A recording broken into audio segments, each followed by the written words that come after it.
আসসালামু আলাইকুম প্রিয় দর্শক, অন্য মঞ্চের আলাপচারিতায় আপনাদের সকলকে আমন্ত্রণ জানাচ্ছি। প্রিয় বন্ধুরা, প্রীতি, সালাম এবং শুভেচ্ছা নেবে। গত বছরের জুলাই আগস্টে যে জঙ্গি অভ্যুত্থান হয়েছিল, বাংলাদেশের উপরে যে জঙ্গি হামলা হয়েছিল, সেদিনও আমরা বলেছি রংপুরের আবু সাইদকে শিবির নিজেরা হত্যা করেছে, আপনারা শোনেননি। কিন্তু এই সময় যখন আমি বলছি, তখন আজকে এত এত প্রমাণ আছে আমাদের কথার সপক্ষে, যে আজকে আমাদের আসলে আবার দাবি তুলতে হবে যে জুলাই আগস্টের হত্যাকাণ্ডের জন্য দায়ীকে, এই হত্যাকাণ্ডের প্রকৃত খুনিকে। এবং আসুন আজকে আমি আপনাদের সামনে প্রমাণ করে দেব। এবং এই প্রমাণগুলো কিন্তু আমরা জেনারেট করিনি, এই প্রমাণগুলো ইনুসের জঙ্গি বাহিনী দিয়েছে। ডক্টর ইউনূস যখন প্রথম দায়িত্ব নেয় গত বছরের 8ই অগস্ট, তখন স্বরাষ্ট্র উপদেষ্টার দায়িত্ব পেয়েছিলেন ব্রিগেডিয়ার অবসরপ্রাপ্ত সাখাওয়াত হোসেন। এবং এই সাখাওয়াত হোসেন দেখেন, সিএমএইচ এ আহত আনসারদের দেখে আসবার পরে তিনি বলেছিলেন যে যে গুলিগুলো করা হয়েছে সেটি 7.62 রাইফেলের গুলি, যেটা সাধারণত পুলিশের কাছে থাকে না রাস্তায় যারা ডিউটি করে, এবং এই অস্ত্র সিভিলিয়ানদের হাতে চলে গিয়েছিল বলে তিনি সন্দেহ পোষণ করেছেন। সিভিলিয়ানরা আসলে কারা? আমরা কিন্তু এর আগে একটা ভিডিওতে দেখেছিলাম, আমার অনেক আগের একটা শোতেও দেখিয়েছিলাম, যে বোরকা পরিহিত একজন, তার হাতে একটা AK-47 রাইফেল, এবং তিনি ভিড়ের মধ্য গিয়ে গিয়ে সেটা সেনাবাহিনীর ট্রাকে একজন সৈনিকের হাতে তুলে দিচ্ছেন। তো এখন ব্রিগেডিয়ার শওকত যেহেতু সিভিলিয়ানদের কথা, এই শুভ আফ্রিদি সামরিক বাহিনী থেকে বরখাস্ত হওয়া একজন সাবেক অফিসার, এবং দেখেন সে নিজের মুখে স্বীকার করেছে, এটা কিন্তু তাকে দিয়ে কেউ জোর করে করেছে বা রিমান্ডে নিয়ে করিয়েছে তা না। তাদের পক্ষের লোকই কিন্তু আবার বিভিন্ন সময়ে প্রমাণ দিয়ে দিয়েছে, তারা মেট্রো রেল ভেঙেছে, তারা এই সেতু ভবন ভেঙেছে। এবং এই প্রমাণগুলো থাকা সত্ত্বেও আমি জানি না শেখ হাসিনার পক্ষে যিনি রাষ্ট্র কর্তৃক নিয়োজিত আইনজীবী ছিলেন, যিনি ফাঁসির রায়ের পরে হাসতে হাসতে বলেছিলেন ভীষণ কষ্ট পেয়েছেন, সেই লোক এই প্রমাণগুলো আদালতের সামনে দিয়েছেন কিনা, এবং দিলেও কোনো লাভ হতো না, কারণ এই রায় পূর্ব নির্ধারিত এবং এই রায়ের আউটলাইন আগের থেকেই করা ছিল। এখন এই যে এতগুলো হত্যাকাণ্ড সংগঠিত হলো, এবং ডক্টর ইউনূস 2-3 দিন আগে সেনাবাহিনীর উদ্দেশ্যে একটি বক্তব্যে বলেছেন যে সেনাবাহিনী তাদের এই জঙ্গি অভ্যুত্থানে হেল্প করেছে, এটা আসলে সেনা এবং জঙ্গিদের একটা সম্মিলিত অভ্যুত্থান ছিল। এবং ডক্টর ইউনূস আরো বলেছেন যে এর সাথে বিদেশি শক্তিও জড়িত ছিল। আমরা বলি যে ডক্টর ইনুস এর আগে যিনি মাহফুজ নামের একটা বাচ্চা ছেলেকে নিউ ইয়র্কে বলেছেন মাস্টার মাইন্ড, কিন্তু ডক্টর ইউনুস নিজে মাস্টার মাইন্ড ছিলেন। এবং ডক্টর ইউনুস এই যে বিদেশে বসে দেশ বিরোধী ষড়যন্ত্র, শেখ হাসিনা বিরোধী ষড়যন্ত্র, সেখানে ফান্ডিং করেছেন। আগস্টের 5 তারিখের আগে তিনি প্যারিসে ছিলেন, তখনও তিনি ফোনে অনেকের সাথে যোগাযোগ করেছেন। এখন আমি প্রশ্ন তুলতে চাই যে হত্যাকাণ্ডের দায় ইউনূস এবং তার জঙ্গি বাহিনীর, যে হত্যাকাণ্ডগুলো তারা সংগঠিত করেছে তার স্বীকারোক্তি আছে, সেখানে আমরা তো বলতে চাই যে প্রতিটা মৃত্যুর একদম বিশদ তদন্ত হোক, বের করা হোক, এবং বের করলে দেখা যাবে যে অধিকাংশ হত্যাই ইউনূসের জঙ্গি বাহিনী করেছে। কিছু হত্যা পুলিশ করেছে, ইটস ট্রু, কারণ যখন রাষ্ট্রীয় গুরুত্বপূর্ণ স্থাপনা আক্রান্ত হয় তখন হয়তো তার স্থানীয় ম্যাজিস্ট্রেট বা যারা থাকে তাদের নির্দেশে হয়তো পুলিশ গুলি করে, এবং সেই গুলিতে কিছু ক্যাজুয়ালিটি হতে পারে। কিন্তু একথা জোর দিয়ে বলা যায় যে এই মৃত্যুর অধিকাংশই ইউনূসের কিলার বাহিনী দ্বারা সংঘটিত হয়েছে। এই টোটাল জুলাই আগস্টে প্রচুর পুলিশ মারা গেছে, সরকারিভাবে বলা হচ্ছে 44 জন পুলিশ মারা গেছে, কিন্তু বাস্তবে এই সংখ্যা 3000 পর্যন্ত হতে পারে। অনেক পুলিশ আজ অব্দি মিসিং। এই পুলিশদের কারা হত্যা করলো সেই বিচারটা কেন আজ পর্যন্ত হচ্ছে না?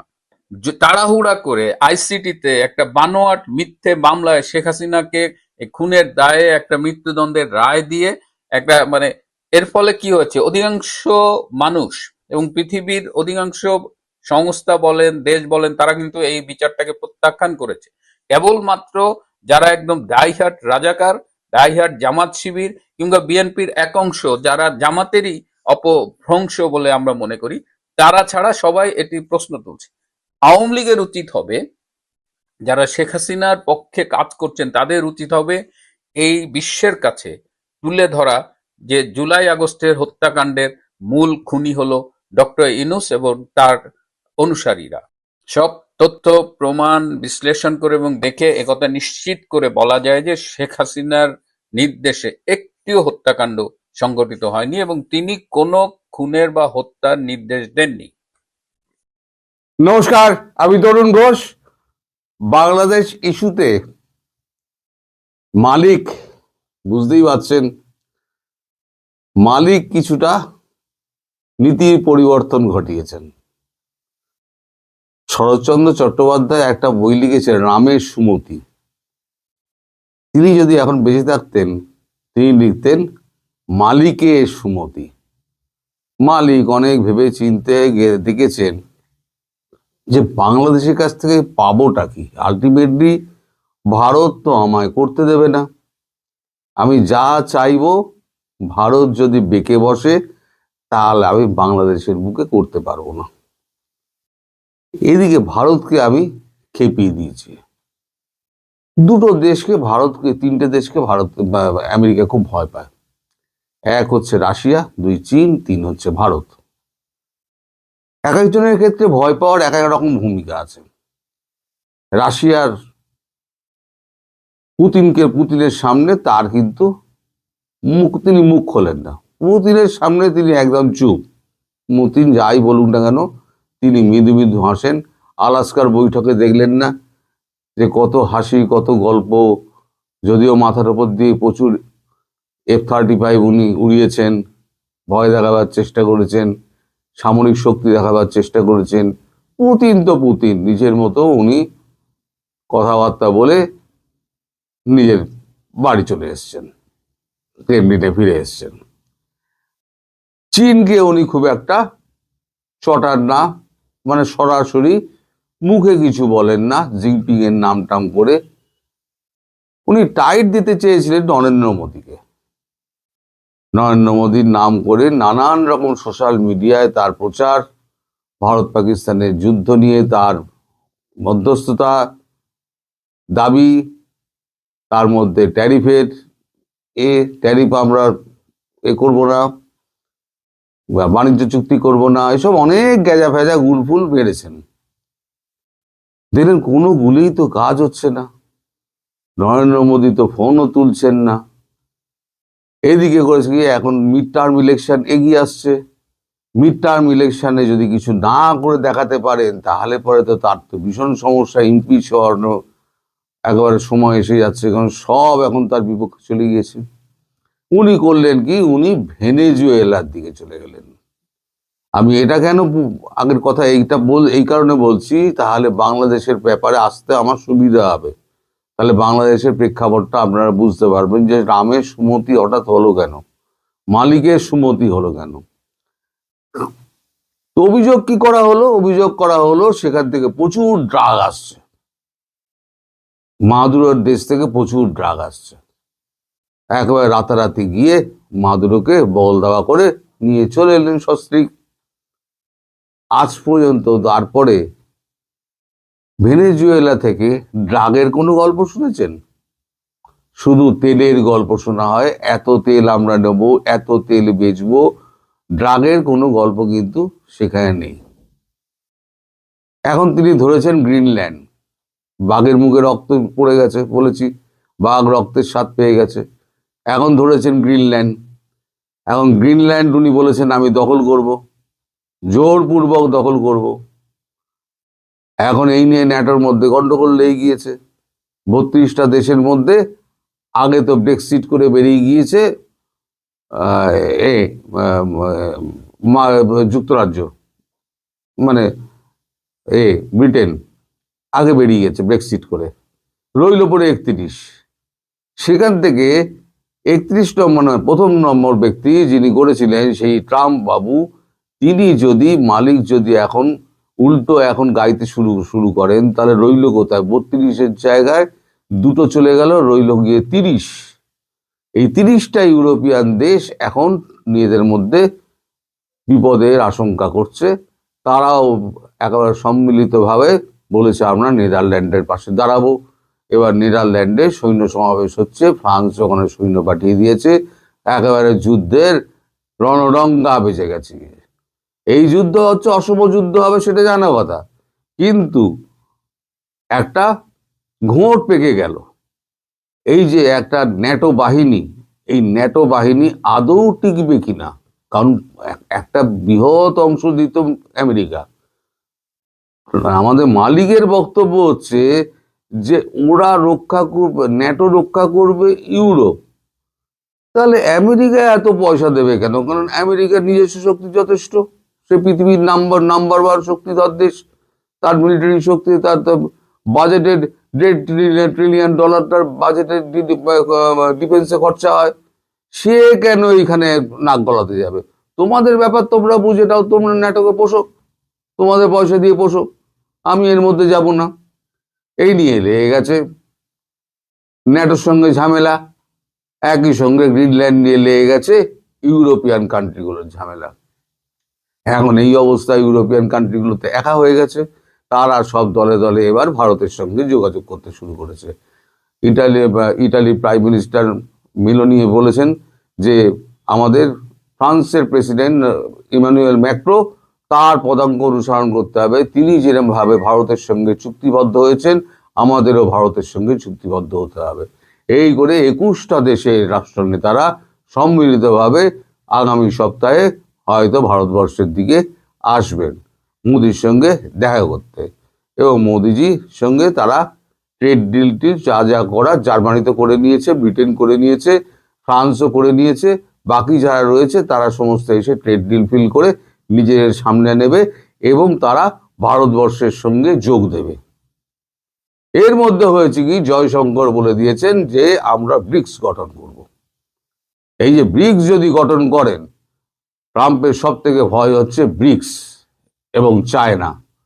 এই ব্রিক্সের মধ্যে চায়না এবং ভারত হচ্ছে মানে আপনার উদীয়মান শক্তি, চায়না হচ্ছে একটা বৃহৎ শক্তি, এবং রাশিয়া মিলিটারিলি রাশিয়ার শক্তিধর দেশ। আর ব্রাজিল ওখানে আছে, সাউথ আফ্রিকা ওখানে আছে, তারাও একটুখানি মানে শক্তিধর দেশ। তারা অল্প শক্তি হলেও তাদের সম্মিলিত শক্তি যদি এক হয়, সেখানে যদি ঢুকে যায় তাহলে পরে সেখানে তো আছে। এর মধ্যে আবার ইরানে উনি পাগলি দিয়েছেন, মানে ওনাকে কিছু করে দেখাতে হবে। ইরানে এখন তো এই যে চুপ করে আছে না, তার মানে এই নয় যে আপনি ভাবছেন যে ইরানে কিছু করবে না, তা না। ট্রাম্প এখন মিষ্টি কথা বলছেন। আসলে যখন ইরানের বিক্ষোভটা পিকে যখন উঠবে না, তখন দেখবেন বুটস অন গ্রাউন্ডস করবে। আর বুটস অন গ্রাউন্ডস কাকে দিয়ে করাবে? পাকিস্তানকে দিয়ে করাবে। দেখে নেবেন। আমি বহুদিন আগে বলেছিলাম, ইরানের পিঠে যদি কেউ ছুরি মারে তাহলে সেটা হবে পাকিস্তান। দেখবেন পাকিস্তান কিরকম পেছনে ছুরি মারে। আর ট্রাম্প শিয়া সুন্নি কার্ডটা খুব ভালো মতো খেলে দিয়েছে। ইরান হচ্ছে শিয়া আর পাকিস্তান হচ্ছে সুন্নি। শিয়া সুন্নি কার্ডটা একদম গুছিয়ে খেলে দিয়েছেন। তাহলে রয়ে গেল এখন ভারত। তাহলে ভারত এই পাকিস্তানের মতো একটা ছোট, বাংলাদেশের মতো একটা ছোট রাষ্ট্রকে নিয়ে আমি ভারতের মতো বৃহৎ রাষ্ট্রের সঙ্গে আমি কেন মানে বাগম্বরিতা করে আমি কেন সম্পর্ক নষ্ট করব? আমি বড় ভুলভাল বকেছি, অনেক উল্টোপাল্টা মন্তব্য করেছি ট্রাম্প এই সম্পর্কে, মোদী সম্পর্কে। আর তো এটা দিয়ে বরদাস্ত করছেন না নরেন্দ্র মোদী কোনো জবাব দিচ্ছেন না। তার মানে উনি আমার উপরে ক্ষেপে আছেন, উনি কোনো কথা বলছেন না। তার ফলে উনি এখন নীতি বদলেছেন। মানে আমি কলম্বিয়াতে, ভেনেজুয়েলায় আমি করে দেখিয়েছি, ইরানে আমি তক্তাপালট করব, এবং আমি বাংলাদেশে যেটা বাইডেন সরকার করে গেছিল, আমি সেটাকে তার উল্টো করে আমি আবার একটা সুস্থির সরকার দেশ করে দেবো। এটা হচ্ছে এখন ট্রাম্পের নীতি, ঘোষিত নীতি।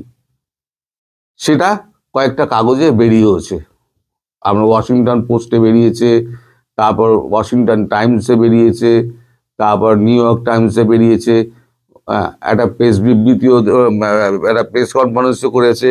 ল্যাভিটো বলেছেন, ওনার জন্য মুখপাত্র ল্যাভিটো বলেছেন যে বাংলাদেশ সম্পর্কে তিনি একটু অন্যরকম ভাবছেন। এখন অন্যরকম ভাবা কি, একই ঢিলে দুই পাখি মারবে।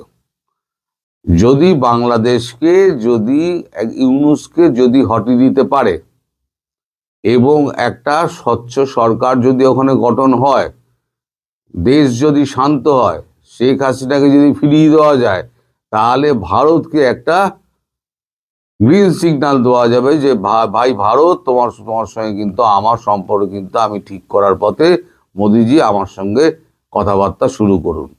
তারপরে এটা যদি হয়ে যায় তাহলে দেখবেন যে একেবারে ভারত আর মার্কিন যুক্তরাষ্ট্রের একেবারে পূর্বের যে আপনার ছিল, মানে সম্পর্ক ছিল, সেই সম্পর্ক আবার পুনরায় বহাল হয়ে যাবে। তবে ল্যাভিড এবং যা ইঙ্গিত দিয়েছেন এবং ট্রাম্পের যা বক্তৃতা আমি শুনেছি, তাতে ট্রাম্প পরিষ্কার এটা বলছেন যে ভুল হয়েছে, যেটা মার্কো রুবিও বলেছিলেন যে ভুল বাইডেন এখন বাইডেন প্রশাসনের নামে এখন পুরো এটা দিয়ে দিচ্ছে ব্লেমটা। তা উনি তো প্রথম বলেছিলেন না 400 মিলিয়ন দেওয়া সে মাইক্রো ক্রেডিট ভদ্রলোক কোথায়, তারপরে তো আর উনি কিছু বলেননি। এখন বেছে বেছে একেবারে রাষ্ট্রদূত নিয়োগ করা হচ্ছে সেই রকম, যিনি বাংলাদেশকে হাতের তালুর মতো চেনেন। এদিকে আপনার যে দক্ষিণ পূর্ব এশিয়া এবং মধ্য এশিয়ার যে চার্জে যাকে দেওয়া হয়েছে, তিনিও একজন তুখোড় লোক, সার্জিও গোর। তিনিও এসে একেবারে অজিত দোভালের সঙ্গে আর এর সঙ্গে বিদেশ মন্ত্রীর সঙ্গে আমাদের জয়শঙ্কর তার সঙ্গে বসে একেবারে ধোঁয়াধার ব্যাটিং করছেন। সব মিলিয়ে বাংলাদেশে সুসময় আসছে। অর্থাৎ আমি যেটা বলেছিলাম যে ইউনূস টিকবে না এবং এই ভোট হবে না, এই যে ভোট করার ব্যাপারে আওয়ামী লীগকে অন্তর্ভুক্ত করার ব্যাপারে এই যে দুজন কূটনীতিক গিয়েছিলেন ইউনূসের সঙ্গে দেখা করতে, ইউনূস যেখানে মানে বিরক্ত হয়ে রাগের মাত্রা হারিয়ে উনি বিস্কুট আছড়ে নিচে ফেলেন, সেইখানে ওনাকে বলা হয়েছিল যে আওয়ামী লীগকে আপনি ফেরাবেন কি করে। তো উনি বলেছিলেন ট্রুথ কমিশন। তো এরা বলেছিল ট্রুথ কমিশন কি, ট্রুথ অ্যান্ড রিকনসিলিয়েশন কমিশন না কি একটা আছে, সেটা তো আন্তর্জাতিক স্তরে হয়, আপনি কি করবেন। তখন বলে ভোট আমি করবোই 12 তারিখ। উনি ওনারা যাওয়ার সময় বলে গেছেন আচ্ছা দেখা যাবে, লেটস সি। তার মানে আমেরিকা ভোটটা করতে দেবে না, আর ভারত তো করতে দেবেই না। সুতরাং আমি যেটা আগেও বলে যাচ্ছিলাম, এখনো বলে যাচ্ছি, ভবিষ্যতেও 12 তারিখে আমি রাত্রিবেলা 12:59 বলবো যে ভোট হচ্ছে না। আপনারা নেহাতি চিন্তা করছেন ওই প্রধানমন্ত্রী হওয়ার স্বপ্ন তারেকের হবে না। তারেককে আবার লন্ডনে ফিরে যেতে হবে। তিনি ওই পাস নিয়ে এসছেন, সাময়িক একটা পাস নিয়ে এসছেন, তিনি আবার ফিরে যাবেন। জামাত যে যার গর্তে ঢুকে যাবে, শেখ হাসিনা ফিরে যাবেন। ওখানে একটা অন্তর্বর্তী সরকার একটা তৈরি হবে, সেটা ভারতের মনোনীত সদস্যকে দিয়ে তৈরি হবে, আর নির্বাচন হবে। আর নির্বাচন হলে কি হবে আপনি আমি সবাই জানি।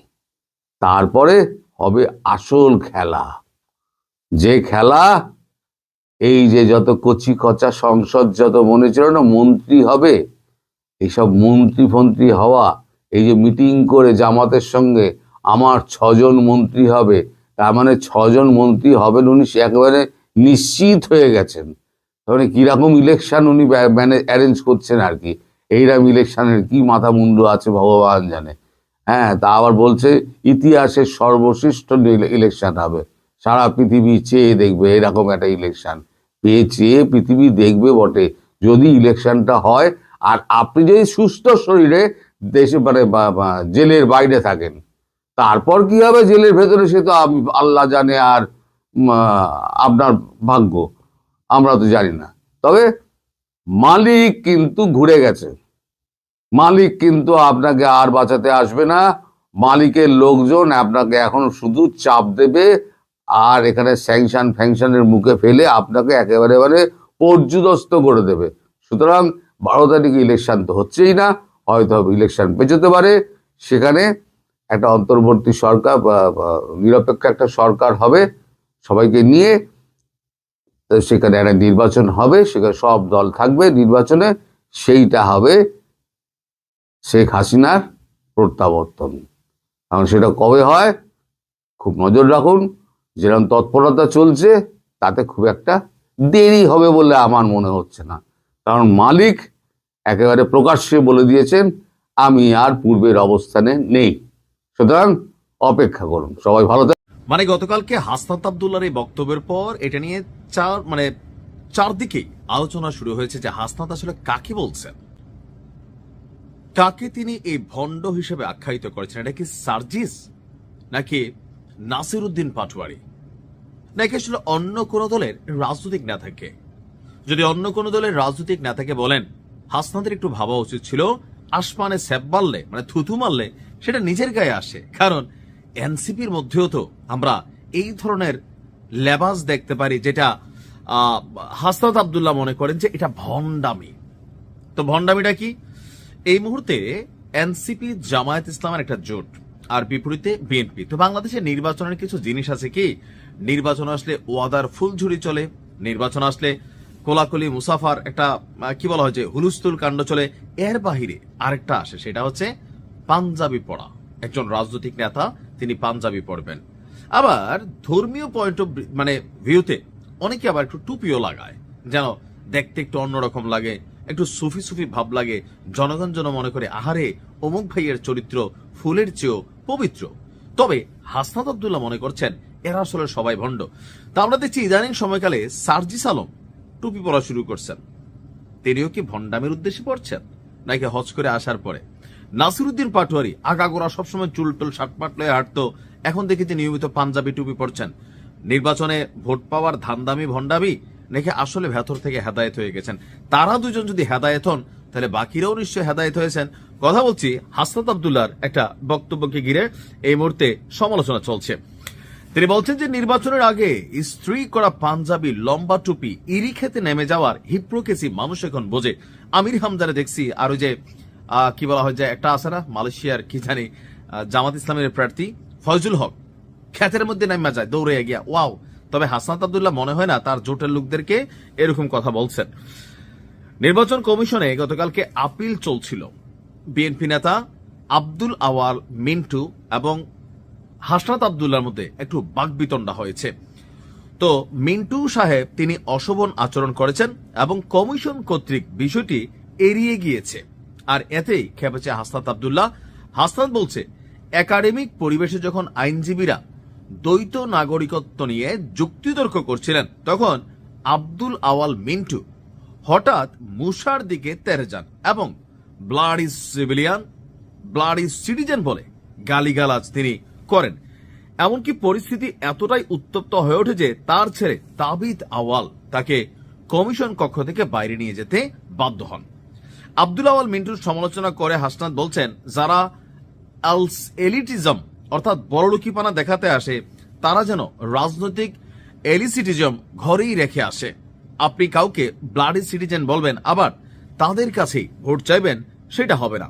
হাসনাতের অভিযোগ, আব্দুল আওয়াল মিন্টু সাহেব তিনি আসলে বিদেশে অর্থ পাচারকারী এলিট শ্রেণীর একটি অংশ, যারা ক্ষমতাসীন আওয়ামী লীগের সঙ্গে আতাত করে নিজেদের ব্যবসায়িক স্বার্থ রক্ষা করেছে। রক্তের উপরে দাঁড়িয়ে যারা ব্যবসা করেন, সেফ এক্সিট নেন, তাদের আমরা 24 পরবর্তী বাংলাদেশে দেখতে চাই না। কেন দেখতে চাও না হাসনাত? এইটা তো আর একটা ফ্যাসিস্ট টাইপ সেন্টেন্স হয়ে যায়। কারণ কি, তোমার যখন ভালো লাগে না কারো বক্তব্য, আমি কিন্তু হাসনাতের খুবই সাপোর্টার, তাই না? আপনারা যারা আমার নিউজ দেখেন, কিন্তু এই ধরনের বক্তব্য হাসনাতের জন্য ঝামেলাযুক্ত। কেন? আমার মতের বিরুদ্ধে গেলে ভাই তার পক্ষে সরকার কাজ করে, আমার পক্ষে আসলে সরকার নিরপেক্ষ নাকি? একটি শ্রেণীকে সাপোর্ট দিচ্ছে, যখন আমার বিপরীতে যায়, যখন আমার বিপরীত মতের মানুষ হবে তাকে দেশে থাকতে দিবে না, 24 পরবর্তী বাংলাদেশে দেখতে চাই না। তো কোনো সময় 24-এর জায়গায় তো 48 পরবর্তী হইতে পারে, 37 পরবর্তী হইতে পারে, 30 পরবর্তী হইতে পারে। তখন তো তোমাদের সবাইরও মানুষ দেশ থেকে বের করে দিবে, বা তোমরা পালাই যাবা। কেন? কারণ তোমরা তো আজকে এগুলোই তৈরি করতেছো। মতের বিরোধ হতে পারে, রাজনীতি মানে ক্ষমতা। ভাই তুমি ক্ষমতায় কেন যাবে? জনসেবা এখন পর্যন্ত আমি একটু আশা রাখি তাসলিম যারা এবং তোমার প্রতি, তোমার এই এনসিপি টিমের বাকির কারোর প্রতি আমরা ক্ষমতা, জনসেবা এগুলো দেখি না, বা আইডিয়া মানুষ প্রকাশ্যে বলে না ভয়ে, কিন্তু এগুলোই তো বাস্তবতা, তাই না?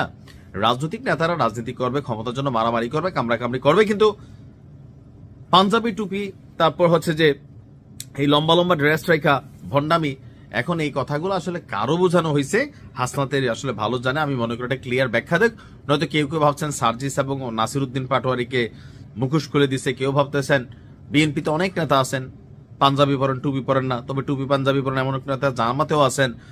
মানে অনেক কিছুই ভাই। আশা করি হাসনাত বিষয়টা ক্লিয়ার করবে। ভালো থাকুন। আওয়ামী লীগের পক্ষ থেকে আমেরিকা প্রশাসনের সঙ্গে একটা যোগাযোগ রাখার একটা উদ্যোগ নেওয়া হয়েছে, এবং সেই উদ্যোগটা কতটা সফল হয়েছে, কি হচ্ছে বা হবে কি হবে না, সেটা ভবিষ্যৎ বলবে। কিন্তু যেটা মূল বিষয়টা, বাংলাদেশের এই আসন্ন নির্বাচনে মানে আওয়ামী লীগের মতো একটা বৃহত্তম দলকে একেবারে বাদ দিয়ে নির্বাচনটা শেষ পর্যন্ত, বিএনপিও বাদ ছিল, এটা ঘটনা, কিন্তু বিএনপি তো আওয়ামী লীগের মতো বড় দল নয়, কিন্তু সেই দলটি বাদ থাকা অবস্থায় একটা নির্বাচন হলে কতটা আমেরিকার গায়ে আবার কলঙ্কের দাগ না লেগে যায়।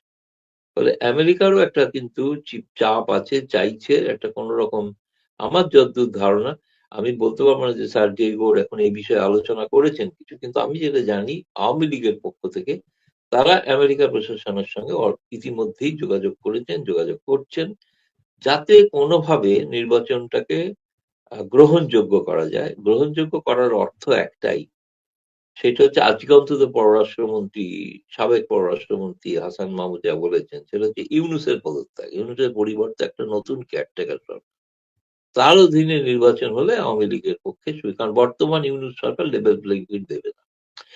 ফলে এই বিষয়টা নিয়ে আমেরিকা সিদ্ধান্ত নিচ্ছে কি নিচ্ছে না, এটা এখন বলবো আমি জল্পনা স্তরে আছে।